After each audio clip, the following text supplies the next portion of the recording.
안녕하세요. CTS 두란노 성경교실 가족 여러분, 저는 하깃교회 백성영 목사입니다. 오늘은 아가서 4장을 강의하려고 합니다. 아가서 4장의 전체 내용을 한 줄로 말한다면 나의 사랑아, 나의 사랑아, 순전하여 흠이 없는 여인이여, 이렇게 말하겠습니다. 1절부터 16절은 신랑이 신부를 칭찬하는 걸 뛰어넘어 예찬하는 내용입니다. 솔로몬이 술람미 여인에게 말하기를 순전하고 흠이 없는 여인으로 말합니다. 이 말씀을 우리가 현실에 적용할 때 예수님이 나를 향하여 사랑하는 신부로, 사랑하는 주의 자녀로 불러주실 때 이러한 소리를 듣고 칭찬을 듣는 우리 모두가 되기를 주님의 이름으로 축복합니다. 1절부터 5절까지는 혼인 예식이 끝난 다음에 부부가 밀월의 내용이지요. 사랑하는 내용을 기록했습니다. 1절에 남자가 말합니다. 나의 사랑, 그대는 정말 아름답구려. 베일에 가려진 그대의 눈은 비둘기 같고 그대의 머리털은 길르앗산에서 뛰어내려오는 염소떼 같소이다. 아멘. 비둘기는 포도주라고 하는 뜻에서 유래했습니다. 비둘기는 유대인들에게 정절을 지키는 새입니다. 솔로몬이 신부의 가려진 너울을 벗어보니, 그리고 눈을 바라보니 신부의 눈이 너무 아름답습니다. 포도주의 색깔처럼 아름다울 뿐만 아니라 자신을 바라보는 그 눈이 사랑스럽다는 이야기지요. 염소는 힘있다라는 뜻에서 유래했습니다. 여인의 검은 머리털을 길르앗 염소로 표현했습니다. 이 얘기는 여인의 머리털이 힘이 있고 매력이 있다는 얘기입니다. 때로는 샴푸의 냄새가, 때로는 여러 향수의 냄새가 그 코에 들려질 때 사람들이 좋아하고 포근해하는 그런 느낌이지요. 2절에 그대의 이는 이제 막 털을 깎고 목욕을 한 양의 털처럼 희고 하나도 빠진 것 없이 가지런하며 쌍태를 낳은 양 같다라고 기록했어요. 목욕장은 더러운 것을 씻는 도구입니다. 광야에서 양들이 돌아다니다 보면 털이 더럽지요. 털이 더러워져서 목욕통에 넣고 씻기면 다시 하얗게 됩니다. 치아는 음식을 잘게 씹어서 위로 보냅니다. 이 구절은 이렇게 표현할 수 있습니다.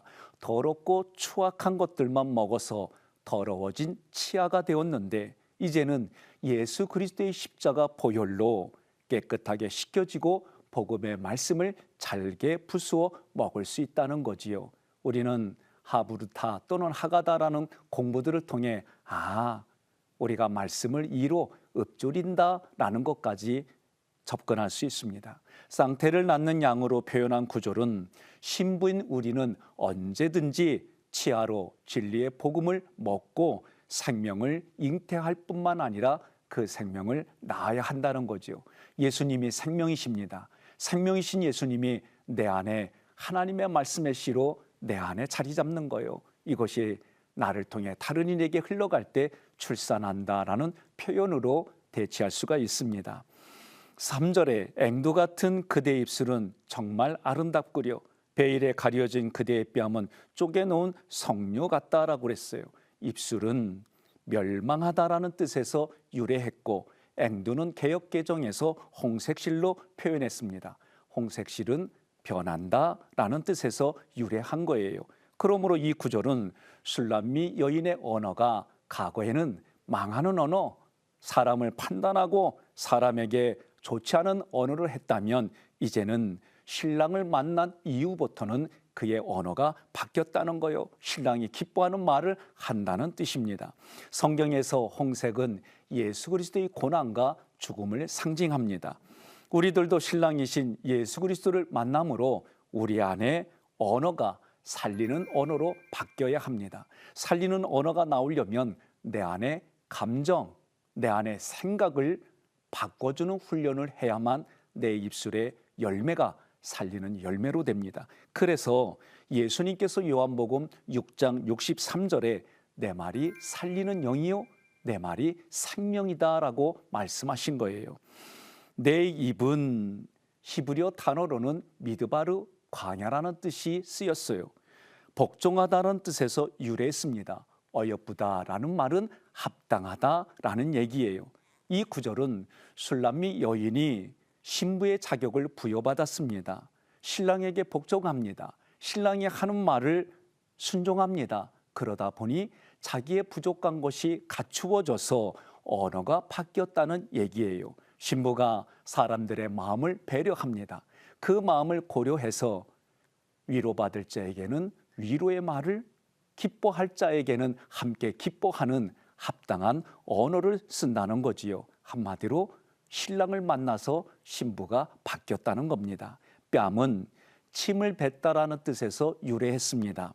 성류는 높아지다라는 뜻에서 유래했습니다. 사람들은 술람미 여인에게 말합니다. 어떻게 그 얼굴로 결혼하려고 그래? 그 얼굴로 결혼할 수 있겠어? 이렇게 모욕적인 언어를 주는 거예요. 그러나 이 여인이 솔로몬 왕을 신랑으로 만났습니다. 그렇게 모욕을 받던 여인이 신랑을 만나서 풍요로운 삶으로 바뀌었다라는 표현입니다. 4절, 그대의 목은 군인들의 방패 1000개가 달린 다윗의 우아한 망대와 같다라고 그랬어요. 솔로몬이 신부의 목을 늘씬하다라고 표현한 겁니다. 어떤 비유일까요? 목은 함께 묶다라는 뜻에서 유래했고 망대는 존귀하게 하다라는 뜻에서 유래했습니다. 전에는 신부가 신랑과 함께 묶여 있지 않았어요. 그러나 지금은 신랑과 함께 묶여서 최고의 여인으로 존귀하게 되었다라는 뜻입니다. 우리의 신분 변화도 마찬가지입니다. 예수님 믿기 전에는 나나 여러분 모두가 죄인입니다. 죄로 죽을 수밖에 없는 사람들입니다. 그런 저희들에게 우리의 신분이 바뀌어졌어요. 죄인의 신분에서 하나님의 자녀로, 하나님의 아들로 예수님과 동등한 지위를 받았습니다. 이렇게 신분이 바뀌었다는 거예요. 하나님의 자녀가 돼서 우리의 신분이 존귀한 사람, 존귀한 신분으로 바뀌어졌다는 거예요. 5절은 그대의 젖가슴은 백합화 가운데서 꼴을 먹는 상태 노루새끼 같소이다. 백합화는 기뻐하다는 뜻에서 유래했습니다. 상태 노루새끼는 개역개정에서 어린 사슴으로 기록되었는데 어린 사슴은 먼지를 날리다라는 뜻에서 유래했습니다. 솔로몬이 정치적으로 결혼한 여인들이 주변에 많았습니다. 그러나 그 여인들로부터는 즐거움을 얻을 수가 없습니다. 오직 술람미 여인을 통해서 기쁨과 만족과 즐거움이 넘친다는 거예요. 술람미 여인에게 있어서는 신랑을 만나기 이전에 그녀의 삶은 고통이었습니다. 아픔이었습니다. 그러나 그런 기억들을 이제는 먼지가 바람에 날려가듯이 그 기억을 다 날려버리라는 거예요. 그리고 지금 신랑에게 최선을 다하라는 거예요. 기쁨을 함께 누리는 거라는 거예요. 그것이 바로 천국이라고 말하는 거예요. 오늘 여러분과 저도 마찬가지입니다. 나를 힘들게 하고 아프게 하는 것이 밖의 외적인 환경과 사람이 아니라 내가 그렇게 받아들이는 연약한 내 마음의 구조가 있음을 보셔야 됩니다. 그래서 그 연약한 내 마음의 구조에 솔로몬 왕처럼 강하신 예수님이 나에게 옴을 믿으시고 그분을 의지하여 하루하루의 기쁨과 즐거움을 표현하며 살아가시기를 권면합니다. 6절부터 11절은 술람미 여인이 자기를 칭찬하는 솔로몬에게 대답한 내용들입니다. 그리고 솔로몬은 그 대답한 내용의 여인을 보며 또다시 내면을 극찬하는 내용으로 기록이 되어졌어요. 6절에 날이 새고 어둠이 사라질 때까지 내가 유양산과 모략산으로 가오리다. 날이 저물고는 숨이 차다라는 뜻이에요. 이 표현은 술람미 여인이 신랑을 만나기 이전의 아픔과 고통의 과거로 돌아가기 싫다는 거예요. 자신에게 있어서 과거의 시간은 너무나 외로워요. 너무나 힘들어요. 너무나 추워요. 그래서 자기가 숨이 찰 정도로 병이 들고 힘들어했던 과거예요.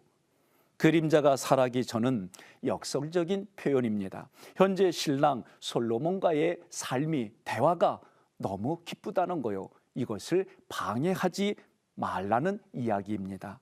모략은 흘러나오다, 슬프다 이런 뜻에서 유래했어요. 향유나 방부제로 사용되었던 것이 모략입니다. 고대 여인들은 향낭을 만들었어요. 그 향낭 주머니에 모략을 추처럼 목에 끼고 달고 다녔습니다. 술람미 여인이 모략의 산으로 가겠다고 말합니다. 이것은 이전에 고통으로 슬펐던 그 시절을 신랑이 대신 갚아주었다는 거예요. 신랑이 대신 갚아줘서 보상을 해준 그 은혜가 나에게 차고 넘쳐서 내가 이제부터 신랑이 주는 말씀을 가지고 평생을 살아가겠습니다. 이런 뜻이에요. 몰약이 방부제로 사용되었던 것처럼 신부의 신앙이 부패되지 않고 신랑에 대한 정절을 평생 지키며 유지하겠다라는 고백입니다. 유향은 정결하게 하다라는 뜻에서 유래했습니다. 술람미 여인이 솔로몬의 칭찬을 듣고 유향의 산으로 가겠다는 거예요. 이것은 많은 사람들로부터 존경받게 된 것이 모두가 신랑의 덕분입니다. 이것을 평생 동안 잊지 않겠습니다 라는 표현이에요. 7절부터 8절까지 나의 사랑 그대는 정말 아름답고 흠 하나 없으려. 나의 신부여 레바논을 떠나 나와 함께 갑시다. 아마나와 스닐산과 헤르몬 산에서 내려오시오. 거기는 사자와 표범이 살고 있어. 이렇게 기록했습니다. 여기서 7절에 흠은 성품과 관련된 단어입니다. 술람미 여인이 외모만 아름다울 뿐만 아니라 그녀의 언어 그리고 마음의 씀씀이가 흠잡을 때가 하나도 없다는 거예요. 오늘 왕이신 예수님께서 우리에게 그렇게 해주셨어요. 나의 세상의 누더기 옷을 다 벗겨주시고 그분의 세마포 옷을 우리에게 입혀주셨다는 말씀이에요. 요한계시록 19장 14절에 이 말씀이 이렇게 기록되었습니다. 구원받은 신부들이 희고 깨끗한 세마포로 옷을 입고 백마를 타신 신랑이신 예수 그리스도를 따른다는 거예요. 7절에서 신랑이신 솔로몬 왕이 신부인 술람미 여인과 한마음이 되어서 그녀를 책임지겠다는 말씀입니다. 아마나는 강의 이름입니다. 이 강의 이름을 어디서 유래됐냐면 충성된 자, 세움을 입다라는 뜻에서 유래했습니다. 솔로몬이 아마나의 강을 이름을 표현한 것은 이런 뜻입니다. 신부가 살던 곳이 수넴 시골이에요. 그곳에서 이 여인이 혼자의 힘으로는 나올 수가 없는 거예요.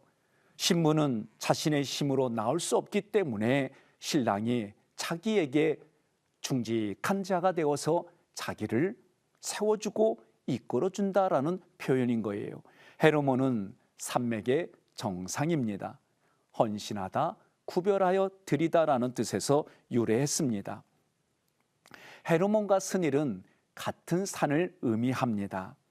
솔로몬 왕이 신부에게 헤르몬산 꼭대기에서 내려오라고 말합니다. 이것은 고통스럽게 살았던 인생을 보상해 주겠다는 거예요. 다시 말하면 신랑이신 예수께서 우리의 고통스러운 인생살이를 어떻게 보상해 주십니까? 죄인으로 살던 우리의 삶을 어떻게 보상해 주십니까?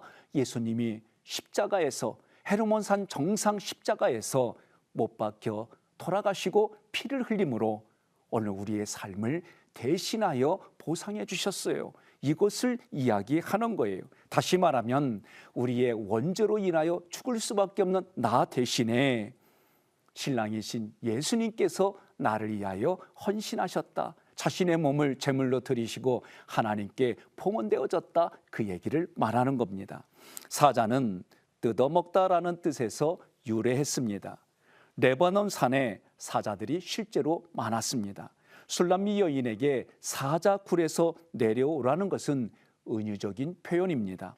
사자와 같은 자들로부터 잡혀서 마음이 찢겨지고 그 마음에 상처를 받아 이제는 몸도 마음도 쇠약해진 이 여인에게 지금 솔로몬 왕은 자기에게 빨리 오라는 거예요. 왜? 해결해 주시겠다는 거요. 치료해 주시겠다는 거요. 그 마음을 보다듬어 주시겠다는 거요. 오늘 예수님도 우리에게 그렇게 말합니다. 이제부터 내가 너를 책임지겠다는 거요. 내가 너와 함께 하겠다는 거예요. 영원토록 함께 하겠다는 그 말씀이 오늘 이 구절입니다. 베드로전서 5장 8절에 보면 근신하라 깨어라 너희 대적마귀가 우는 사자와 같이 울부짖으며 두루다니며 삼킬 자를 찾아다닌다 그랬어요. 우리는 영적으로 하나님의 십자가 군병입니다. 십자가 군병이 돼야만 다른 사람을 보호해주고 사자와 같은 영적인 싸움에서 이길 수 있는 거예요. 하나님의 자녀로만 있으면, 하나님의 자녀로만 머무르면 우리는 영적인 싸움에서 이길 수가 없습니다. 군사가 돼야 나에게, 그리고 나에게 맡겨진 영혼을 위해 대신 싸워서 지켜줄 수 있는 겁니다. 표범은 반점이 있다는 뜻에서 유래했습니다. 우리가 세상의 눈으로 보면 표범의 가죽은 참 고가에 팔리지요. 그런데 여기서는 그런 뜻이 아니에요. 반점이 있다는 얘기는 내 힘과 능력으로는 어찌할 수 없는 환경과 상황이라는 거예요. 죄 짓지 않고 싶은데, 죄 짓기를 원치 않는데 죄 지을 수밖에 없는 상황을 지금 표범이라는 단어를 써서 이야기하는 거예요. 9절에 나의 누이 나의 신부여 그대가 내 마음을 빼앗아 갔소이다. 그대가 한 번의 눈짓과 목걸이의 보석 하나로 내 마음을 훔쳐가고 말았소. 내가 내 마음을 빼앗았다, 이 표현은요, 신부를 보고 마음의 위로와 힘을 얻었다는 거예요. 내가 술람미 여인에게 빼앗겠다는 그 얘기는, 그 이야기는 그 여인에게 내가 힘을 얻고 있다는 거예요. 여러분, 내가 누군가를 좋아하고 사랑하면 그 마음에 이루 말할 수 없는 힘이 생기죠. 우리가 보통 알고 있는 것처럼 여인은 약한데 엄마는 강하다. 이유는 간단하지요. 엄마는 책임져야 될 자녀가 있기 때문에 그런 거예요. 마찬가지로 내가 누군가를 사랑하고 보호할 대상이 있다면 무엇과도 비교할 수 없는 힘이 그 안에서부터 흘러넘치는 거예요. 솔로몬 주변에 많은 여인들이 있었지만 오직 술람미 여인에게서 매력을 느꼈다는 겁니다. 오늘 우리의 성품도 술람미 여인의 성품처럼 하나님이 보시기에 나의 내면에 그리스도의 향기가 가득하고 그리스도의 생수가 가득해서 다른 이들에게 그 향기를 나누어주고 다른 이들에게 생수를 나눠줘서 갈증을 해결합니다. 세상의 갈증을 해결합니다. 세상의 부패하고 더러운 냄새를 해결하는 우리 모두가 되기를 축복합니다. 내 목은 함께 묶다라는 뜻에서 유래했습니다. 신부가 신랑과 함께 묶여 있기를 원한다는 거예요. 여러분, 이런 모습이 아름답다는 거예요. 우리가 이 땅을 살아가면서 기쁠 때만, 즐거울 때만 함께 하는 사람이라면 많은 사람들이 고개를 흔들어요. 고난이 있거나 기쁠 때나 어느 상황이든지 함께하는 사람을 원하는 것처럼 예수님도 오늘 이 땅에 어떤 상황이든지 간에 예수님을 부인하지 아니하고 예수님의 신부로 고백하며 예수님을 신랑으로 고백하는 여러분과 저, 그래서 내가 말한 대로 들으시는 하나님, 그 하나님이 그 말을 들으시고 기뻐하시는 상상을 해보시기 바랍니다. 10절에 나의 누이 나의 신부여 그대의 사랑이 어찌 그리 아름다운지요. 그대의 사랑은 포도주보다 달콤하고 그대의 향기는 그 어떤 향수보다 낫다고 기록했습니다. 고대 근동에서 나의 누이, 나의 신부라는 표현은 가장 가까운 사이를 말할 때 쓰는 거예요. 솔로몬이 술람미 여인을 사랑하는데 포도주보다 진하다고 말했어요. 포도주는 유대인들이 가뭄이 들면 가장 먼저 그 갈증을 해소하는 음료예요. 그러니 이게 얼마나 귀중합니까? 그러나 이것보다 더 귀중한 것이 오늘 술람미 여인이 솔로몬에게 너무 귀중하다는 거예요. 여러분과 저도 마찬가지입니다. 솔로몬이 지금 마음의 깊은 데 것까지 해결해주고 갈증을 해결해주는 술람미 여인을 바라보는 것처럼 예수님도 여러분과 저를 그렇게 바라보고 있음을 믿으시기를 바랍니다. 11절에 나의 신부여 그대 입술에서는 꿀이 떨어지고 그대의 혀 밑에도 꿀과 우유가 있으며 그대의 옷에서는 레바논의 향기가 풍기는구려. 개역개정에서는 꿀방울로 표현했습니다. 이 단어는 흩뿌리다라는 뜻에서 유래했어요. 신부의 말씨와 성품이 다른 이들에게 아름답다, 그 여인을 보는 사람들마다 아름답다라고 표현하는 거예요. 신부의 혀 밑에는 꿀과 젖이 있습니다. 이 말은 신부가 타인에게 하는 언행들이 그 사람들의 마음을 살찌운다라는 표현입니다. 신부의 의복이 레바논의 향기라는 말은 의로운 행실을 말하는 거예요. 12절부터 16절은 신랑인 솔로몬의 신부의 성품을 극찬하는 내용입니다. 솔로몬이 술람미 여인을 칭찬을 뛰어넘어서 찬양할 정도로 기록이 되어졌어요. 12절에 나의 누이 나의 신부여, 그대는 공개되지 않은 동산이며 나 혼자만이 마실 수 있는 우물이요 샘이라고 했습니다. 동산은 보호하다라는 뜻에서 유래했고, 우물은 맡기다라는 뜻에서 유래했고, 샘은 겸손하다라는 뜻에서 유래했습니다. 이 당시 우물은 건기 때에 물을 담아서 저장하는 곳이에요. 따라서 12절은 솔로몬의 보호 아래 메마른 우물에 물이 가득 찬 모습처럼 남편을 향한 사랑의 고백이 샘처럼 흘러넘치고 있다라고 표현하는 겁니다. 13절, 그대는 석류와 같은 각종 아름다운 과일, 해너, 나드, 사프란, 장포와 계피, 온갖 유향목과 모략과 침향, 가장 좋은 모든 향품과도 같소이다. 석류는 풍요와 번영을 의미하고 높아지다라는 뜻에서 유래했어요. 그래서 13절은 술람미 여인의 언행은 신랑이신 솔로몬 왕을 최고로 높이고 있다라는 표현입니다.